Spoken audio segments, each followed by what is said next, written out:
Vamos lá, conectados, conectadas, começando mais um DCcast hoje com a galera de Rosinha aqui, que tem um assunto muito importante aqui, que eu trouxe uma pessoa aqui da família que vai nos brindar com essas informações aqui para o Digital Connect aqui do DCcast, no nosso podcast aqui da Digital Connect.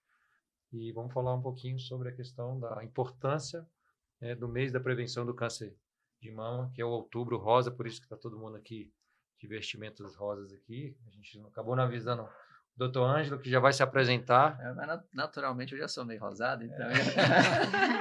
Mas está com um brochezinho. Naturalmente já faço parte aí da campanha. Ah, muito bom. Ângelo, vamos lá, né? Sim, tem muita... Acho que trouxe as mulheres porque elas vão falar mais aí do que eu dessa vez, aí, que eu acho que tem muitas dúvidas aí que elas podem tirar para os nossos ouvintes aqui do DCcast. E só para te dar um posicionamento do DCcast, a ideia é sempre trazer conteúdo relevante que a gente possa passar informação para as pessoas, bater um papo bacana aqui em relação a esse lado aí. Mas antes da gente começar, né, vamos se apresentar aqui cada um. Deixa elas apresentar mais rapidamente, porque o Ângelo, né, o nosso convidado, ele vai dar um spoiler um pouquinho maior aí da trajetória dele, até ele, né, se titular como médico, né, estar como médico. Então, aqui na minha frente, aqui, a doutora Artemísia. Sou Artemísia, estou aqui, faço parte do setor de compras, né? E hoje a gente está para falar um pouquinho sobre, né, esse tema que é muito importante para nós mulheres, que é o câncer de mama. Né? Eu sou Juliana, faço parte aqui também da equipe do financeiro da Digital Connect e vamos tirar algumas dúvidas, né? Pertinentes aí a esse assunto. E agora? Então, meu nome é Ângelo, né? Ângelo Pereira da Silva. Sou graduado em medicina, fiz residência em ginecologia e obstetrícia aqui na UNB, aqui em Brasília, e atualmente trabalho com as mulheres, né? Então, minha vida é em função das mulheres hoje em dia, e tenho muita honra, muito prazer em trabalhar com as mulheres, entender um pouco mais, e acho que isso é uma coisa que fortalece até, assim, o respeito, né, que eu sinto pelas pessoas, em especial pelas mulheres, porque eu sou obstetra, né, então assim, acaba que eu trabalho mais com obstetrícia, então eu vejo a luta que é das mulheres e a batalha, né, o esforço, os sacrifícios que elas fazem para poder gerar uma vida e trazer uma vida ao mundo, e às vezes a gente fica não respeitando, né, a gente vê quando está crescendo a violência contra as mulheres, às vezes a dificuldade das mulheres tem de se colocar no mercado de trabalho, né? E a gente não olha para esse lado de que sem a mulher nós não existiríamos. Nós não hoje, estaríamos né? aqui, né? Então, assim, acho até a questão assim do amor pela minha mãe, pela minha esposa, os familiares, acho que com a profissão isso vem crescendo, né? E o Outubro Rosa, né? Hoje a gente vai falar, acaba ameaçando a vida das nossas mulheres, né? E das famílias, porque imagina uma família sem a mãe. Então, fica uma família muito fragilizada. Quem é que vai educar esses filhos? Né? Quem é que vai fazer com que o filho tenha a referência da mãe, da educação, principalmente se tiver meninas, né, em casa, as famílias. Então, perder uma mulher, mãe de família, é algo que impacta no futuro de todas as crianças, todos os adolescentes, e por ser uma causa tão comum de câncer, né? O câncer de mama é o câncer mais comum nas mulheres, né? O segundo câncer mais comum no Brasil. E por ter uma alta mortalidade, né? Então a gente precisa falar sobre o tema, né? Alertar as mulheres para que façam um diagnóstico precoce, para que evitem a doença, né? Vamos perguntar tudo, mas deixa eu só perguntar uma coisa, você já falou, é o segundo câncer mais comum, qual que é o primeiro? No Brasil é o câncer de pele não melanoma, né, que é o caso de câncer de pele mais comum no Brasil. Ah, tá.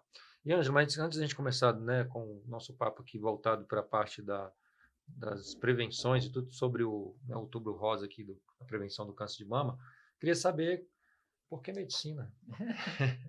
Onde que veio essa paixão pela medicina ou foi uma imposição da família? Eu, assim, nunca, na verdade, teve uma época que eu pensei em fazer agronomia, né? Porque a minha cidade, tem 4.000 habitantes, se chama Brejo Bonito, fica em Minas Gerais, que na verdade é distrito de Cruzeiro da Fortaleza, né?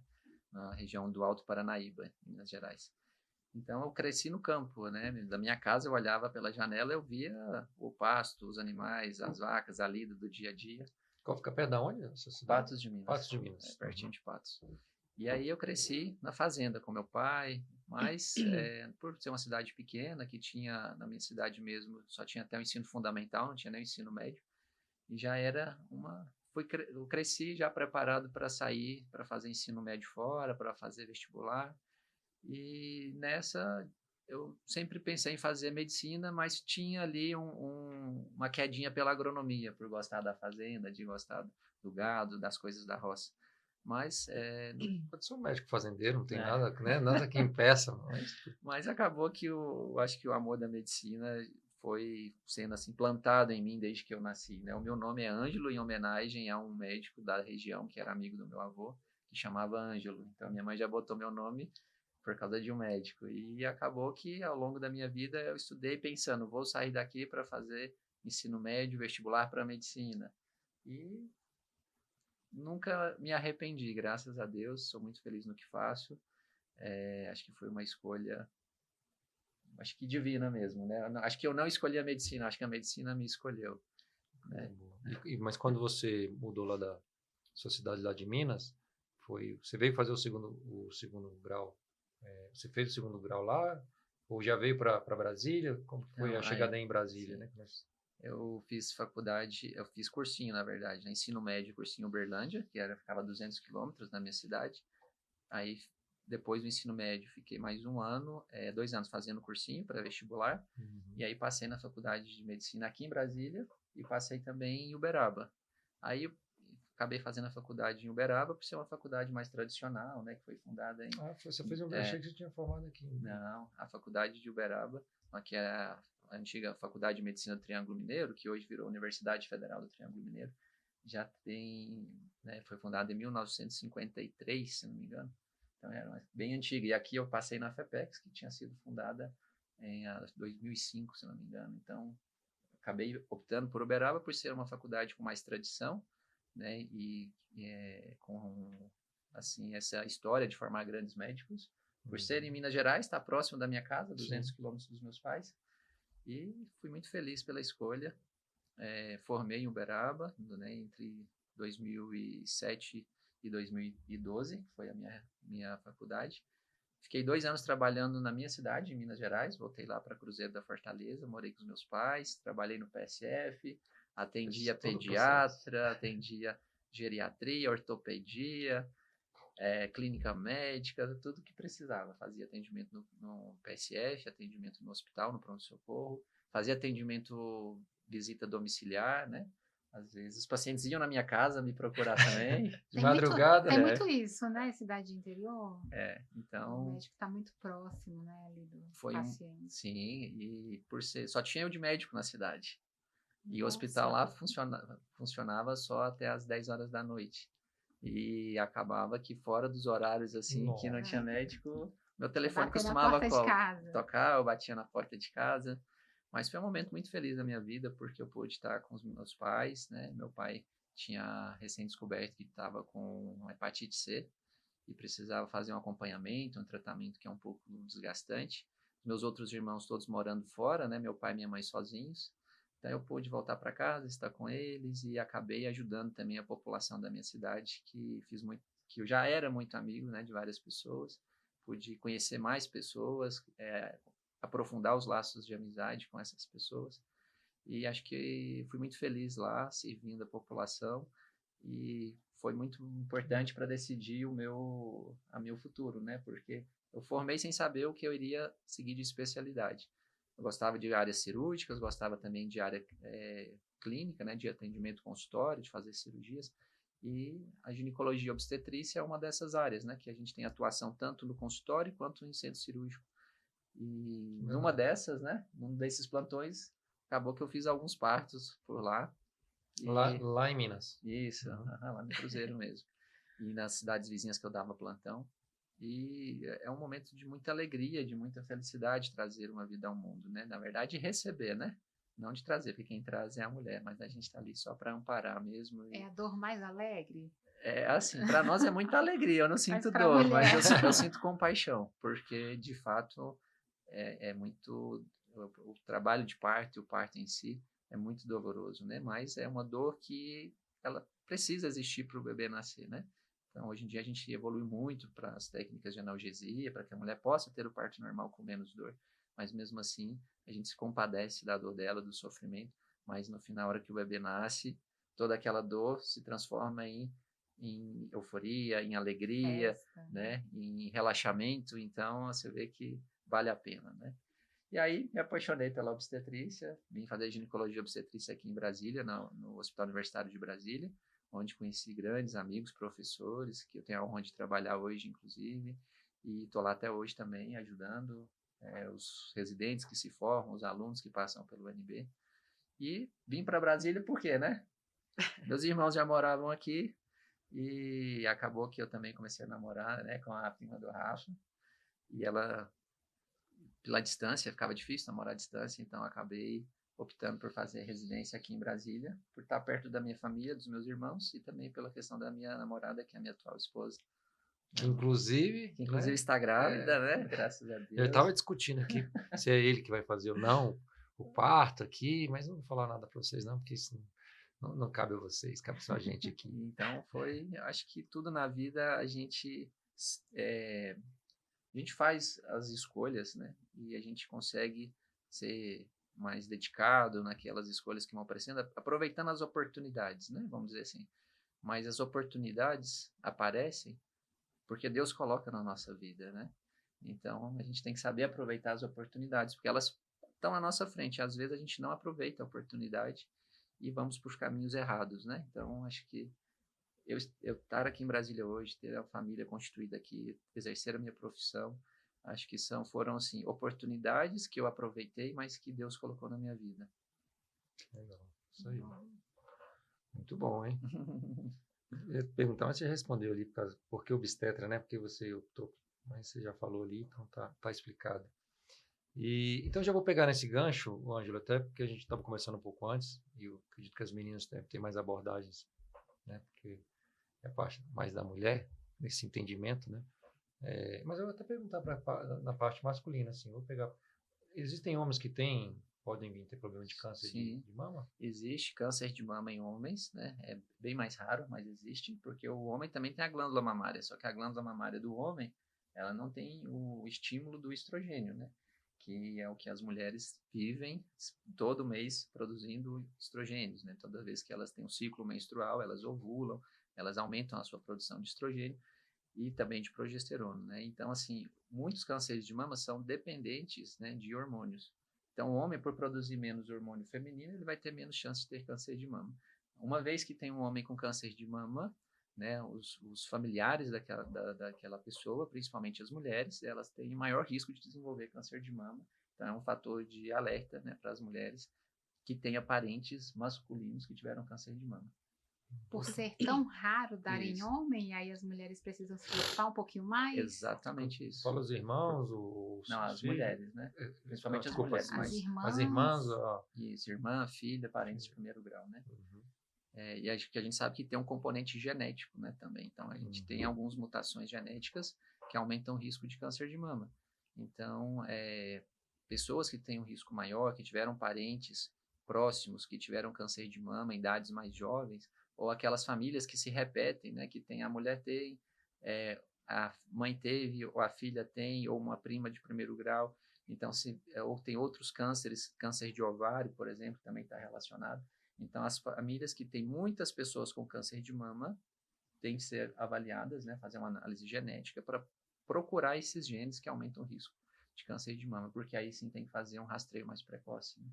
E quanto antes. E quanto antes, melhor. Mas falando na questão, né, explicou um pouco da questão masculina, mas o nosso tema é a mulher, para se prevenir. No caso da gravidez, né, que você lida muito com mulheres grávidas ali, e a gente estava conversando antes, o ideal né, que assim, é difícil achar a questão do câncer de mama quando a pessoa já está grávida, né, a mulher já está grávida. Explica um pouquinho para as pessoas entenderem assim, não tem como achar, ou já aconteceu você de ter uma paciente que depois que estava grávida descobriu que teve um problema de câncer de mama, o que ela poderia ter feito antes para se prevenir, né, já... O problema é assim que o câncer de mama, quando diagnosticado pelo exame físico, né, quando é perceptível ao exame, geralmente ele já está mais avançado, né?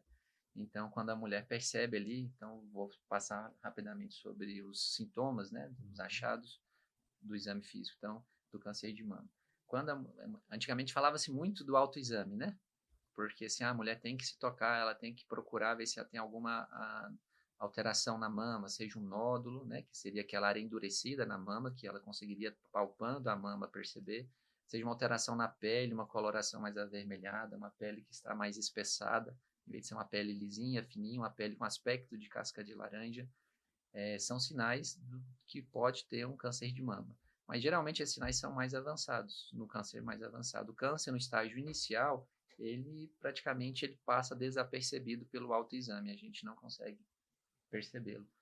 E aí, quando as mulheres estão grávidas e por fato do própria gravidez aumentar a mama dela, aumentar o volume, essas lesões pequenas não vão ser perceptíveis. Então, quando ela descobre grávida que tem um câncer de mama, geralmente é um câncer já mais avançado, né, que é inclusive difícil mais manejo em relação a tratamento cirúrgico, tratamento medicamentoso, porque a própria situação da gravidez em si já gera uma limitação de possibilidades de tratamento, porque a gente tem um bebê, né, dentro do útero dela, e que se a gente for usar medicamentos, radiação, isso vai afetar o desenvolvimento do bebê. Então, é uma situação bem complicada, e que a gente, antigamente, não se fazia praticamente nada, mas hoje a gente tem quimioterápicos que são mais, assim, aceitos no uso durante a gravidez, principalmente se já não tiver no primeiro trimestre da gestação, e que a gente pode sim fazer o tratamento do câncer de mama mesmo na mulher estando gestante, né? A gente já vivenciou isso lá no Hospital Universitário de Brasília, tivemos alguns casos, de vez em quando aparece algum, infelizmente, e a gente consegue, né, manter a gestação e fazer o tratamento limitado, mas um tratamento que possibilita que ela mantenha a gravidez e que depois do nascimento do bebê ela faça esse tratamento complementar, para que ela não perca, né, a possibilidade de dar a vida, trazer ao mundo a vida, né, o filho dela. Mas também não fique sem tratamento, né, porque é aquele dilema. Uma paciente, poxa, descobri que estou com câncer de mama, sei que o câncer de mama tem uma alta taxa de mortalidade, é um câncer que traz muitas sequelas, né, estéticas, emocionais, e não posso tratar porque eu estou grávida. Então, isso para a cabeça da paciente também é muito difícil, né? E por outro lado, a gente vê aquela mulher que tem o medo de não tratar, manter a gravidez e ter essa repercussão para ela de, às vezes, diminuir a chance de cura ou depois ter um tratamento mais agressivo.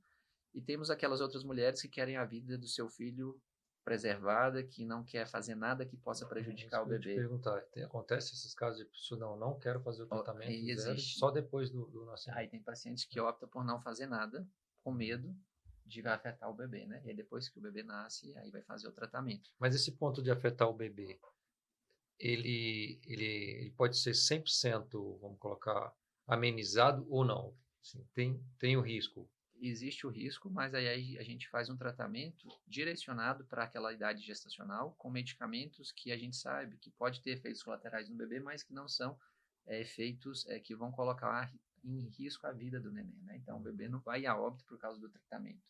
Ele não vai ter grandes sequelas, né? Mas lógico que o ideal é que não se faça uso de quimioterápico durante a gestação. Mas a gente também não pode deixar essa paciente sem tratamento. Então, a gente já vivenciou alguns casos em que conseguimos, né, fazer o tratamento, a paciente chegou com um tumor já avançado e a gente fez o tratamento junto com a oncologia, com quimioterapia, para frear o desenvolvimento do câncer no período ali da gestação. Aí fizemos o parto, depois do parto ela se recuperou e foi completar o tratamento dela, né? Então, e nesses casos, doutor, após o parto, a mulher consegue amamentar? Quando tem um tratamento quimioterápico durante a gestação? Aí a gente não faz a amamentação se ela estiver em uso do quimioterápico, porque ele pode passar pelo leite, né? Então, assim, depois do nascimento, se a paciente já tiver tido a última quimioterapia, já há um tempo que deu tempo de eliminar a substância do organismo dela, ela até pode colocar o bebê no peito para amamentar, mas assim, ela vai ter pouco colostro, né? O colostro, o leite, ele vai desenvolvendo à medida que o bebê vai mamando, e não assim, o ato de amamentar, de dar o leite, não é, vamos dizer assim, o foco nesse momento, né? O foco nesse momento é que a paciente tenha o seu bebê com ela, que ela sinta o aconchego do neném, que o bebê tenha o contato com ela, que o contato pele a pele, né, naquela primeira hora de vida, vai fazer que ajudar o bebê a estabilizar os seus parâmetros, sua frequência cardíaca, sua frequência respiratória, a ter ali o contato visual, o contato tátil, térmico com a mãe. Então, assim, aquele primeiro momento de estar no peito não quer dizer que é para amamentar, né? Mas, assim, ela vai ter o bebezinho junto com ela e o bebê vai se alimentar de uma maneira mais segura, né? Então, tudo isso depende do tratamento que ela fez. Mas se ela não está fazendo tratamento, se ela não fez quimioterapia, ela pode amamentar. Só que né, a gente aqui vai fazer o melhor para que a mãe consiga ter um tratamento adequado. Então, nós não vamos pensar em que, meu Deus, ela não vai poder amamentar porque ela vai ter o tratamento adequado, né? Então, a gente vai fazer o tratamento, o bebê vai receber leite de fórmula, né? Ou, no caso, se tiver no hospital ainda, às vezes até um leite do banco de leite, né? O banco, mas, a princípio, depois que for para casa, é leite de fórmula, né? Porque os leites do banco de leite é para os bebezinhos prematuros, né? Que precisam mais. Você tem uma pergunta? Eu estava até conversando, né, antes da gente começar e falando do caso do senhor, né? E o Rafael comentou dessa nossa amiga e foi uma mesma situação. Mesmo fazendo, né, o exame anualmente, né?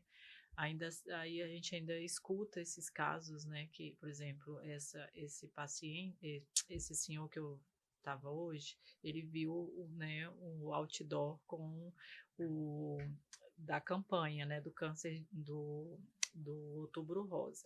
E ele estava pensando, estava no Anchieta, eu fui fazer um exame de varizes e ele a gente estava esperando o elevador, na verdade. Aí ele estava olhando e pensando e eu estava atrás dele. Aí ele olhou para trás e falou assim, eu estava aqui, né, vendo esse cartaz e eu estava lembrando da minha esposa, que ela descobriu mês passado, né, em setembro, o câncer de mama e ela está fazendo tratamento. E tinha exatamente 1 ano que ela tinha feito a mamografia.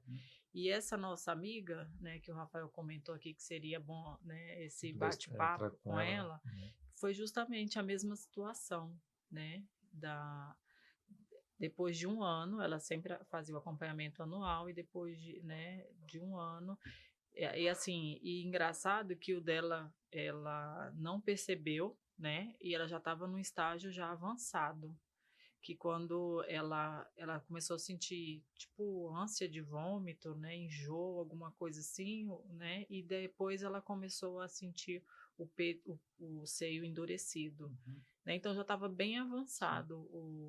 Que às vezes não descobre.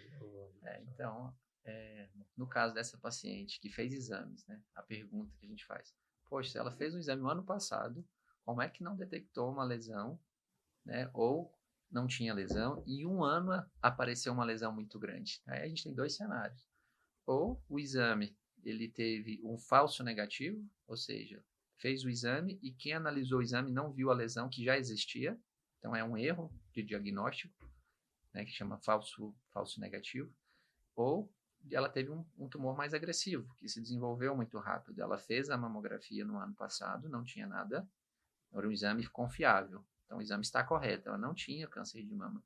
Em 1 ano, o câncer evoluiu de forma tão rápida que já teve uma lesão grande, né? E, às vezes, assim, não sei qual foi o estadiamento, como que ela fez o tratamento e tudo. Mas existem tumores mais agressivos, existem tumores que são mais lentos de evolução, né? Então há essa possibilidade, né, dessa agressão, assim, do tumor num prazo curto. Existe a possibilidade e existe a possibilidade de um erro de diagnóstico também, né? Um falso exame tranquilizador. Fez um exame, não tem câncer de mama e às vezes o câncer já estava lá. Por isso que é importante, né, fazer exames de qualidade, né? Não adianta a gente querer fazer exames mais vezes, né? E exames a cada 6 meses, a cada 3 meses, porque tem medo de ficar fazendo exames de qualidade ruim ou, né, até o nosso sistema único de saúde, ou hospitais privados, clínicas que saem oferecendo exames sem uma devida certificação desses exames, né? São exames que precisam ser feitos por pessoas capacitadas, exames de qualidade, para que a gente dá, de fato, um exame normal, que a paciente não tenha câncer de mama, e isso seja tranquilizador, e não dá uma falsa tranquilidade, né? Porque exames errados pode levar a atraso de tratamento, né? Posso falar?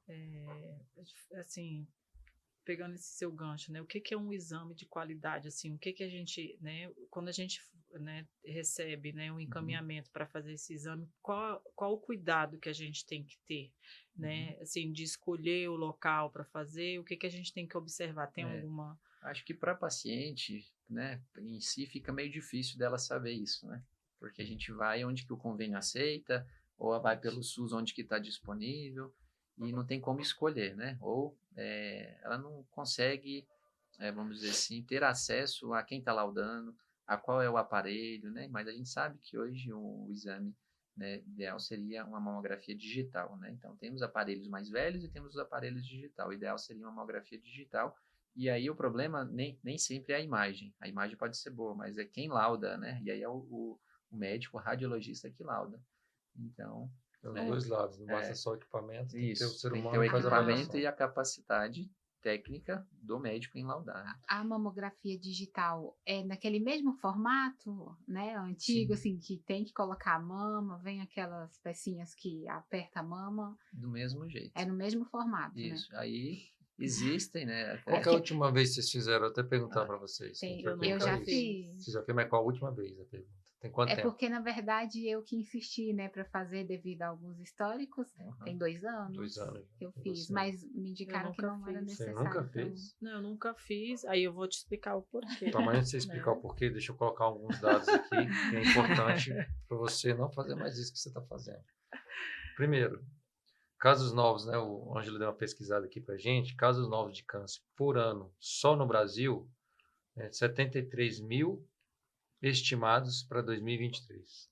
Isso. É muita gente. Muita mulher. 73 mil mulheres. Está estimado, né? Esse dado foi da... Você consegue ver de onde você puxou? Foi do Instituto Nacional do Câncer. 73 mil mulheres estão estimadas de ter câncer esse ano ainda de 2023, né?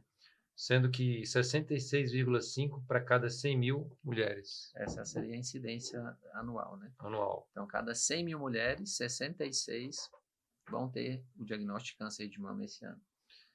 E 11, só para fechar aqui, 11,7% a cada 100 mil mulheres. 11 mulheres vão morrer de câncer. 11 mulheres. Em cada 100 mil, 11 vão morrer de câncer. Morrer de câncer de mama. Isso é a estimativa, né? Então, assim, são números alarmantes, né? E não é à toa que é a primeira causa de câncer em mulheres, né, no Brasil, o câncer de mama. Agora você pode explicar.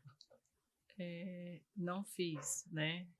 Eu já fiz as ecografias, né, que me solicitavam, e como talvez eu não tenha incidência e eu amamentei até janeiro deste ano, não se pode fazer o... Não pode? Aí como o que o Ângelo até conversou já, né, que, não sei se você já falou, né, na nossa conversa informal aqui, que o indicativo é a partir dos 40, né? Então... E com 39 eu estava tendo... filhos, né, ainda. Então, como eu estava amamentando, né, então agora que qual que é o eu prazo, encerrei... então, né? É interessante, sabia não. Você vinha que tinha prazo depois de amamentar, tem um prazo para fazer? Não tem assim um não prazo. Não né? tem um prazo, mas sabemos que estar amamentando, as mamas estão mais volumosas, estão mais densas. A mamografia tem mais dificuldade de fazer o diagnóstico correto, mas aí pode se complementar com o ultrassom da mama ou até a ressonância, né? Então, mulheres que têm mamas densas são mamas mais difíceis de fazer o exame, dói mais, aperta. A imagem fica muito branca na mamografia, quando você vai ver o filme, aí as lesões passam mais desapercebidas, misturam com o tecido mamário normal. E aí pode ser complementado com a ecografia mamária ou, de preferência, se disponível, a ressonância magnética. Porque aí vai separar o que é o branco de glândula mamária do que seria a lesão que está escondida ali no meio da mama. Eu ia perguntar justamente dessas mulheres que têm essa mama mais densa, né? Porque dá a sensação de que são vários carocinhos, porém é natural da mama. É isso, né? Isso. Uma mama mais densa. A sensação quando a gente toca é de que é vários carocinhos, assim, né? Sim. Então, quem tem mamas muito densas, né, às vezes pode-se optar de fazer o rastreio com a ressonância magnética hoje, né, em vez de fazer a mamografia, porque a gente sabe que a mamografia vai ter uma menor acurácia em detectar as lesões. Mas o ideal seria fazer a associação, faz a mamografia e a ressonância, ou faz a mamografia e a ecografia. Então, um complementa o outro, mas defendendo a Artemisia, né, então assim, vamos falar Eu tenho uma DR aqui agora. Vamos falar sobre a idade para fazer o rastreio do câncer de mama, né? Algumas sociedades, elas recomendam que o rastreio do câncer de mama seja iniciado a partir dos 50 anos de idade. Mas no Brasil, né, isso foi até recente, foi uma recomendação deste ano, de uma atualização, que seja feita a partir dos 40 anos de idade, nas mulheres de risco habitual. Isso porque no Brasil tem uma taxa de incidência de câncer de mama entre 40 e 50 anos que é maior do que no grande parte do resto do mundo, né? Então, assim, porque a gente assim, não consigo esclarecer, né, mas a gente sabe que é maior no Brasil essa taxa de câncer de mama entre 40 e 50 anos. Tem algum vínculo em outros tipos de câncer? A mulher abaixo dos 40 ter a necessidade de começar a fazer? Sim, existe porque tem síndromes que estão associadas a vários cânceres, né? Então, se a família tem história de câncer, principalmente de ovário ou câncer de mama, aquele né? Câncer de intestino, de reto, isso, né? e aí tem maior associação de câncer de mama. E aí poderia fazer antes, mas não para essa população de 40 a 50 que é de risco habitual.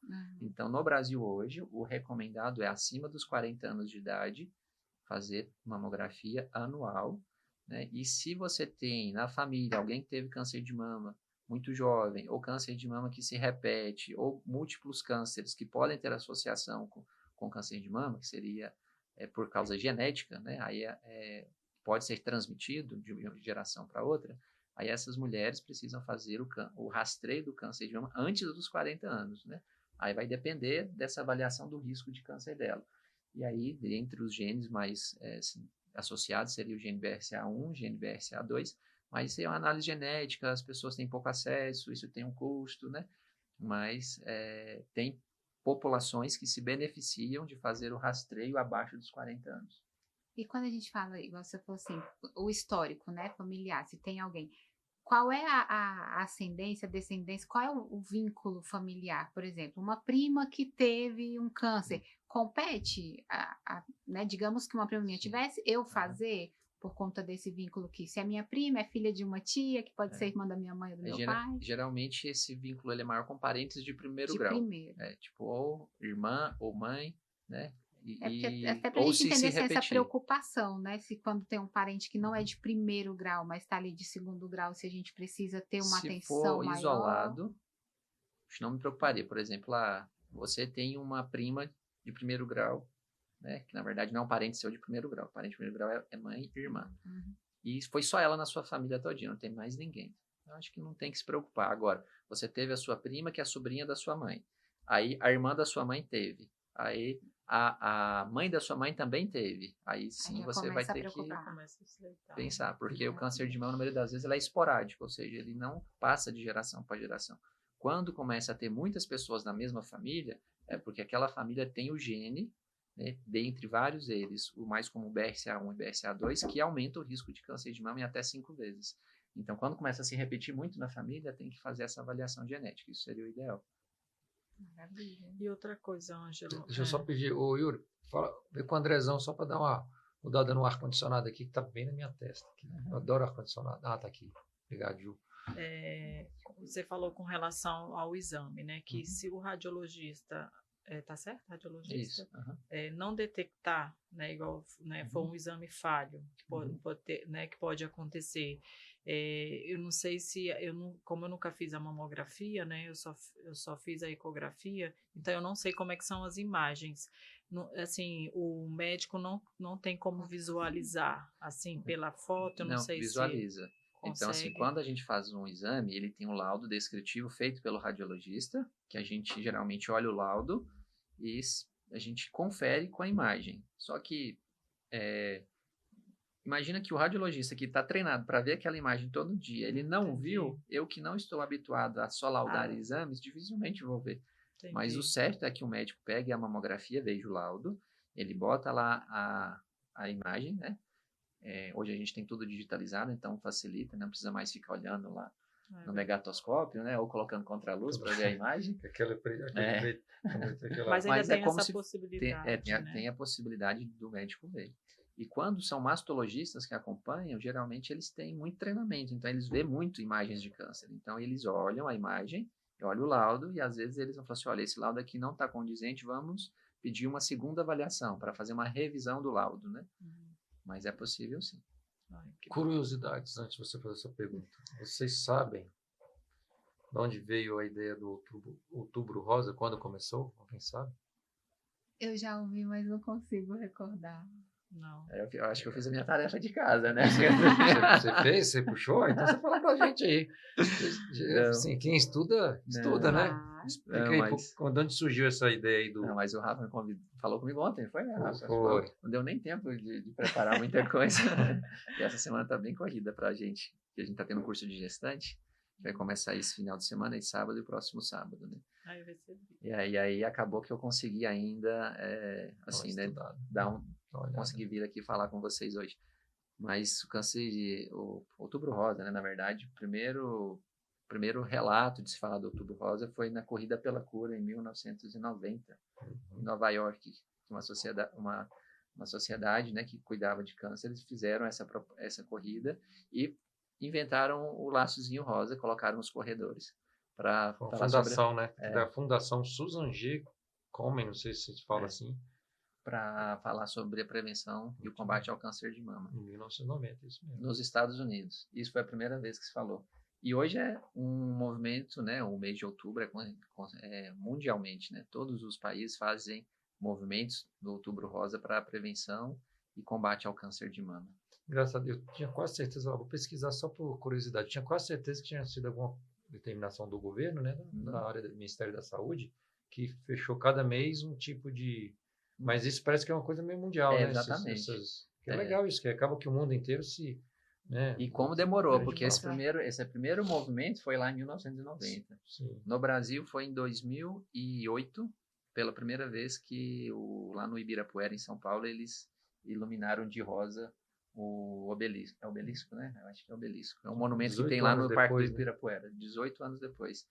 E aí, em 2018, foi criada uma lei, né, federal, para que várias ações fossem feitas, várias ações de conscientização da população, né, para a prevenção, diagnóstico precoce e tratamento do câncer de mama. Conscientização da população, né?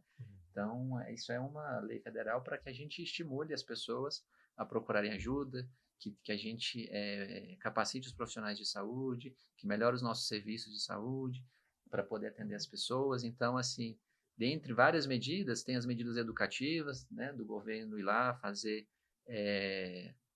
uma ação, por exemplo, lá no metrô, distribuindo banners, fazendo informativos ou campanhas publicitárias na mídia, jornal, televisão, internet. E uma dessas outras medidas é iluminar os monumentos, né? Não, e é legal isso que você acaba gerando, né, na sociedade, uma lembrança de fazer o exame, né? Acredito que, provavelmente, se estiver errado, mas com certeza que deve ser o período que tem mais procura de exames, deve ser o período. E até do mês, no né? ginecologista, a gente tem... Assim, eu praticamente faço só obstetrícia, né? O consultório hoje em dia é 90% de pacientes gestantes.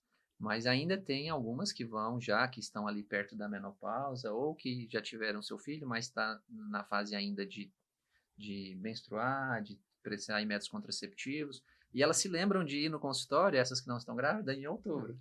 Olha só. Tanto as que já estão na menopausa, ou aquelas que, sim, estão na vida reprodutiva ainda, né? Que ainda têm capacidade de ter filhos, mas não querem ter filhos, mas lembram de ir no ginecologista para fazer o seu Papa Nicolau, para poder fazer a prevenção do câncer de mama também, né? O rastreio. Então acaba aumentando também. Aí em outubro aumenta o número de consultas ginecológicas. Virou uma identidade mesmo. A mulher se lembra que tem que ir no ginecologista em outubro, quando ela não tem nada, né? Porque se ela tiver algum problema, ela vai. E é engraçado, porque minha mãe essa semana falou, né?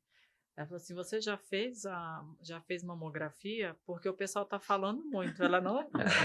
Nem eu, na hora, né, raciocinei assim, liguei ao Outubro Rosa. O pessoal anda falando muito, eu vou fazer a minha. Exatamente. Então, você vê que surte efeito, né? Que a população, ela ela se liga. Eu tenho uma filha de 15 anos e ela tava, eita mãe, esse mês é o Outubro Rosa, né? E agora ela já se liga nos meses que tem essas datas, assim, né? Que o pessoal faz essas campanhas.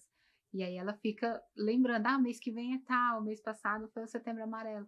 E é legal, porque cria de fato uma identidade onde as pessoas, né, conseguem, já que não direciona durante, né, o restante do ano, mas naqueles momentos ali conseguem direcionar. E a gente aproveita o mês de Outubro Rosa, né, já vamos dizer assim, um momento de oportunidade, já que a paciente procurou o serviço de saúde, para a gente fazer uma avaliação global da paciente, né, porque a gente tem, principalmente, né, na medicina moderna, a gente é muito de fragmentar o paciente em várias condições, só que esquece que o paciente é um só, né?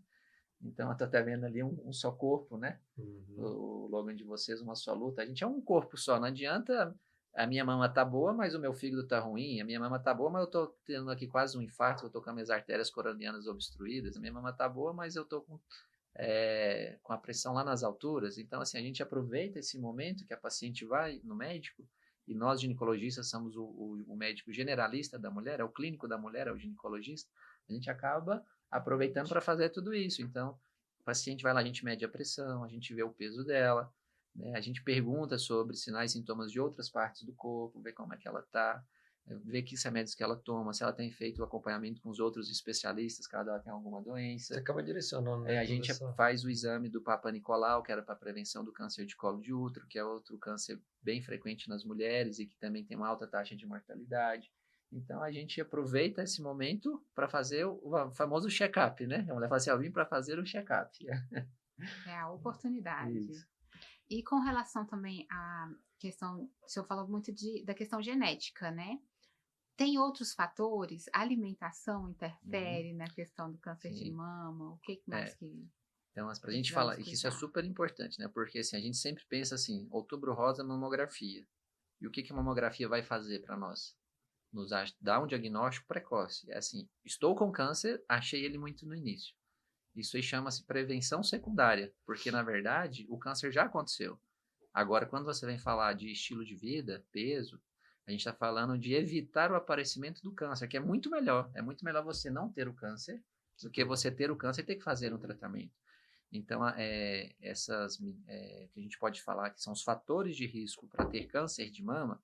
Tem os fatores genéticos, que esses aí a gente não consegue mudar, é a nossa carga genética pela qual a gente nasceu. Tem os fatores modificáveis. Os fatores modificáveis é assim, aquilo que você experiencia ao longo da tua vida. Então, peso, excesso de peso, a obesidade, né, e sobrepeso está intimamente relacionada ao câncer de mama. É mesmo? Peso? Peso. Então, mulheres que estão acima do peso têm mais chances de câncer de mama. Eu não sabia.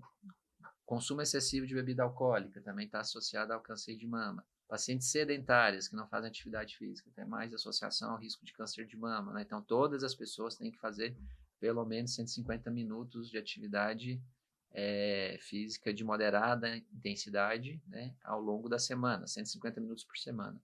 Três caminhadinhas de 50 minutos por dia, né? Seria o mínimo. E também tem os outros desses fatores ambientais que a gente está falando, tem também a exposição à radiação, porque a radiação também pode dar o câncer de mama. Por isso que tem pessoas, né, e as sociedades alertam que não adianta ficar fazendo mamografia a cada 3 meses, a cada 6 meses, porque a mamografia tem radiação. Então, se você faz muita radiação na mama, acaba aumentando o risco de ter câncer de mama. Por isso tem que se fazer em janelas adequadas, no momento certo, para evitar ficar fazendo muito cedo, desnecessariamente só acumulando radiação, mas também não deixar passar da hora de fazer. E os outros fatores da mulher que são modificáveis ao longo da vida dela é relacionado ao futuro, à parte reprodutiva. Então, mulheres que menstruam muito cedo e que entram na menopausa muito tardiamente, ou seja, abaixo dos 12 anos, é uma menopausa, é uma menarca precoce, ou seja, menstruou muito cedo, e entrou na menopausa acima dos 55 anos, são os limites. Significa que ela ficou muito tempo exposta a estrogênio, aos hormônios, e a gente sabe que o estrogênio aumenta a chance do câncer de mama. Então, mulheres que menstruam muito cedo e mulheres que param de menstruar muito tarde têm fator de risco. As mulheres que têm seu primeiro filho acima dos 30 anos de idade também é um fator de risco para ter câncer de mama. E as mulheres que não amamentam, porque a amamentação protege contra o câncer de mama. Então, são fatores que é possível de se mexer. Nossa, são vários. E a gente acha que é só genético, né? A gente acha assim, eu vou ter câncer porque eu nasci com o gene do câncer. Mas não, tem várias coisas que a gente pode mudar. É porque, na verdade, assim, eu, pelo menos eu acredito nisso, né? Você tem uma predisposição, mas se você se cuidar, essa predisposição pode não acontecer. Exatamente. Né? Então, agora, se você tem uma predisposição e tudo que você falou, você faz o contrário, você não cuida de nada, cara, a tendência é você ter, não tem para onde você fugir. Né? Você se alimentar mal, você está fora do peso, você vai ficar fazendo toda hora exame, você não faz nenhum tipo de atividade física. E eu sempre tive sobrepeso, né, e sedentarismo, e nunca ouvi falar dessa forma tão clara, assim, nunca mesmo. Por isso que eu fui perguntada a questão da alimentação, e na verdade, né, já responde, se está com sobrepeso, tem uma alimentação. Porque eu acho que isso é uma maneira que não fica tão clara nas campanhas de publicidade do Outubro Rosa, porque a pessoa se liga muito assim, vou fazer a mamografia, como se fazer a mamografia fosse prevenir o câncer. É que as pessoas não têm esse conceito do que é a prevenção primária e o que é a prevenção secundária. Então, quando a gente vai fazer a mamografia, nós vamos no médico fazer o nosso check-up, a gente está fazendo uma prevenção secundária, que é diagnosticar o câncer muito cedo, para que a gente faça tratamentos menos agressivos, ou seja, se eu diagnostiquei o câncer muito no início, eu vou fazer ali uma retirada de um pedacinho da mama, que chama quadrantectomia, e vou preservar o resto da mama, então a cirurgia é esteticamente menor, com maior chance de cura, né, e com menos sequelas. Então, assim, se a gente diagnostica cedo, a gente tem tratamentos menos agressivos, com mais chance de cura. E, às vezes, tratamentos únicos, né? Se já diagnostica tardiamente, tem que tirar a mama toda, tem que fazer radioterapia, tem que fazer quimioterapia, e, às vezes, não tem cura, porque já diagnostica muito tardiamente, com metástase, né? E vai fazer só tratamento paliativo. E o uso do anticoncepcional também pode, né, aumentar os riscos? Assim, a princípio, sim. O uso de anticoncepcional pode aumentar o risco de ter câncer de mama. Mas não é algo tão impactante que deva ser um alerta para que as mulheres, não vou tomar anticoncepcional porque vou ter mais chance de ter câncer de mama. Né? Porque esse risco existe, mas não é um risco tão alto a ponto de impedir que a gente prescreva esses medicamentos. Mas aí poderia ser no sentido de que ele possa, então, antecipar para aquela mulher que já tem uma genética para não seria indicativo de antecipar o rastreio do câncer de mama, porque você usa pílula anticoncepcional. Entendi. No caso de fazer a prevenção e descobrir o câncer mais, vamos dizer assim, mais recente, né? Sem estar muito tardio, qual que é a chance de sucesso no sentido de eliminar esse câncer? Assim, em número estatístico eu não vou lembrar, né? Mas a gente pode depois rever e colocar aí para vocês, né? Passar para os espectadores. Sim, mas a chance é que, seguidores, né? Mas com certeza, assim. Quando a gente trata qualquer tipo de câncer, a gente, quando faz um diagnóstico, a gente estadia o câncer. O estadiamento do câncer, ele vê o tamanho que está a lesão, se tem acometimento de os linfonodos, que são as ínguas, né? Que é por onde o câncer se esparrama. Se tem acometimento de linfonodos e se tem metástase, se tem lesão à distância. Então, quanto menor a lesão, não tem linfonodo comprometido, não tem metástase, maior a chance de cura. Então, diagnosticar muito cedo significa achar uma lesão muito pequena que vai ser tratada localmente, né? Então, aí vai aumentar as chances de cura. Agora, assim, números agora eu não vou lembrar. E no caso também, diminui muito o risco de retirada do seio, no caso. Né? Sim. O seio é só quando está metástase? Aí isso tudo depende do tamanho, né? Aí tem que estratificar primeiro, aí cada estratificação do câncer, ele tem um tratamento. Eu sou mulher, mas às vezes serve para vocês a pergunta, né? Mas eu sempre tenho uma dúvida assim, porque tira a mama, o seio todo. Por que tira o seio todo, assim? Porque pode espalhar só nessa parte do seio da mulher para poder evitar porque se a lesão... ela não vai para dentro do corpo, que ela vai para frente, aí não... porque assim, toda a mama pode estar acometida. Às vezes você tem uma lesão ali, detectável, grande, mas pode ter lesão ao redor que não foi vista ainda.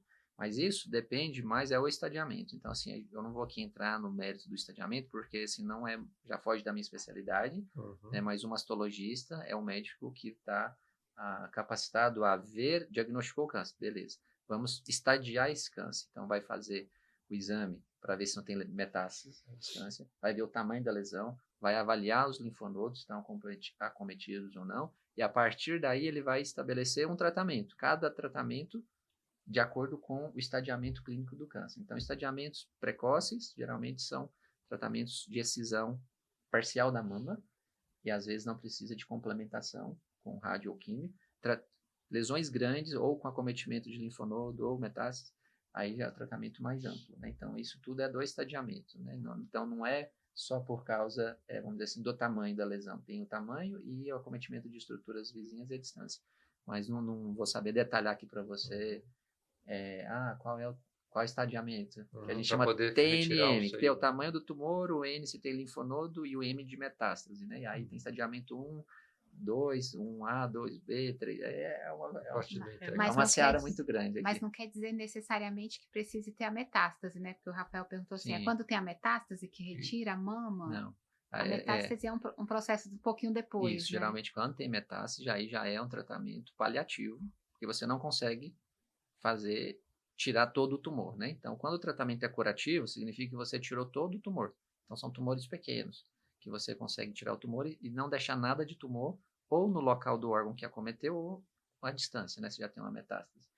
Então, tira-se a mama toda, porque é mais seguro tirar para não ficar nenhuma mama que possa ter recidiva, né? E continuar propagando. Porque existe também, quando faz ressecções parciais, tiram só um pedaço da mama e fica a mama toda. Às vezes dá recidiva na mama que ficou. Ou recidiva na mama do outro lado, que acontece também. Então, por isso que assim, tem que ir no mastologista. O mastologista vai fazer a avaliação completa da paciente e indicar qual é o melhor tratamento para cada paciente. Não existe uma receita mágica para todas, né? É individualizado. Cada uma é uma. Meninas, vocês ficam à vontade de perguntar, né? Vocês perguntaram bastante, que bom. Vocês são meio caladinhas. Deixa eu só então colocar essa questão da retirada, né? Eu tenho uma pessoa que eu conheço que foi diagnosticada, também faz todo ano, né? Como a Artemisia comentou da colega também.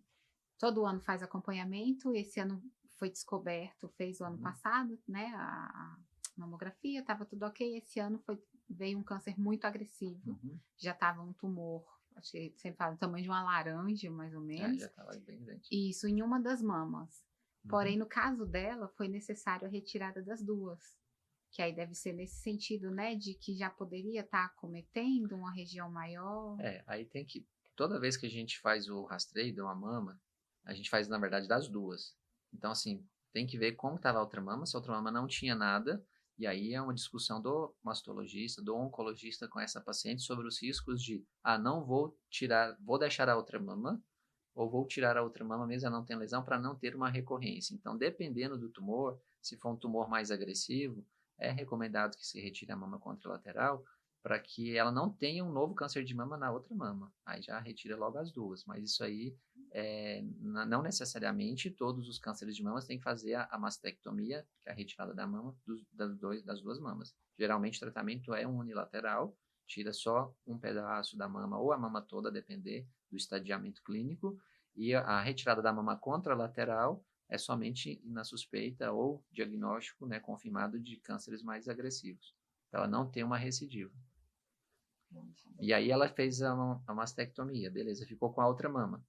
Vai continuar fazendo o rastreio com mamografia da mama que ficou. Né? E se tirou só um pedaço da mama acometida, vai fazer o rastreio normal das duas mamas, a mama que não foi operada e a mama operada, das duas. Então tem que fazer o acompanhamento depois, né? Para ver se não está tendo recidiva local, ou seja, no mesmo local que foi a cirurgia, ou próximo ali, na mama afetada ou da outra mama. Muito bom, galera. Conectadas aí do Cicast, né? Tiraram várias dúvidas aqui, as nossas duas hosts hoje, nossas duas hosts aqui que fizeram o papel, né, de fazer essas perguntas. Mês que vem o Rafa tá falando com o Novembro Azul, aí vai sobrar para ele. Mês que vem é nós. Então acaba que, né, foi bem esclarecedor aqui. Obrigado, Angeli, pelo bate-papo. A ideia nossa é gerar esse conteúdo mesmo relevante, né? Gerar conexão para melhorar e mudar a vida das pessoas. E às vezes um bate-papo que a gente está fazendo aqui, né, descontraído, de tirar dúvida aqui do dia a dia, de comentar um exemplo de uma pessoa amiga que aconteceu, pode servir para, né, para alguém se conscientizar, ir lá e fazer um exame buscar, né, o tratamento correto na hora de se cuidar aí para o câncer de mama. Aí. Então, fizemos o nosso papel aqui no Outubro Rosa, aqui no DCCast. Agradecemos aí o Dr. Ângelo aí pela participação. Né? É só deixar assim o comentário das recomendações, né? Porque a gente falou de tanta coisa que às vezes as informações se perdem, né? Mas então, assim, sobre prevenção. Então, a gente, né, dá a dica de que manter hábitos de vida saudáveis, atividade física regular, né, no mínimo 150 minutos por semana, evitar o sobrepeso ou obesidade, então manter um peso adequado, evitar bebidas alcoólicas, né? São medidas que previnem o aparecimento do câncer de mama. Agora, mulheres acima de 40 anos de idade, todas elas, independente do fator de risco, devem fazer o rastreio para a prevenção secundária, que é, ou seja, diagnosticar precocemente o câncer, com mamografia anual até os 74 anos de vida. Isso, então, ou seja, faixa etária de rastreio, dos 40 aos 74. E se a mulher chegar a 74 e tiver uma perspectiva de vida por mais do que 7 anos, ela deve continuar a fazer esse rastreio. Antigamente parava com 74, hoje as mulheres vivem mais, os homens vivem mais, então a gente vai estendendo um pouco mais esse rastreio. E o exame de eleição é a mamografia digital. Pacientes que fazem a mamografia e ela é inconclusiva, complementa com ultrassom ou ressonância. Rastreio abaixo dos 40 anos de idade, apenas para pacientes que têm uma estratificação de risco elevado para câncer de mama. Aí ela tem que consultar com o médico, com o ginecologista ou com o mastologista, que vai perguntar sobre a vida dela, sobre a vida da família, né, sobre as doenças que ela tem, e vai fazer um algoritmo para ver se a paciente tem maior risco. Então, ela tem que fazer o rastreio antes dos 40 anos. E nas famílias que têm, sabidamente, os genes que são propícios a ter câncer de mama, né, aí eu falei aqui do BRCA1, BRCA2, aí também faz antes. Aí faz a partir do momento que alguém na família teve, né, daquela idade. Então, não adianta fazer mamografia com 30 anos, mamografia com 25 anos. Se não for indicativo. Muito bom. Esse vai ser o corte nosso, viu, Yuri? Já anota isso daí para a gente poder... Essa explicação dele aí tem que ser o primeiro corte, porque está bem resumido, é importantíssimo aí esse fechamento aqui do DCCast. E obrigado aí às nossas hosts de hoje.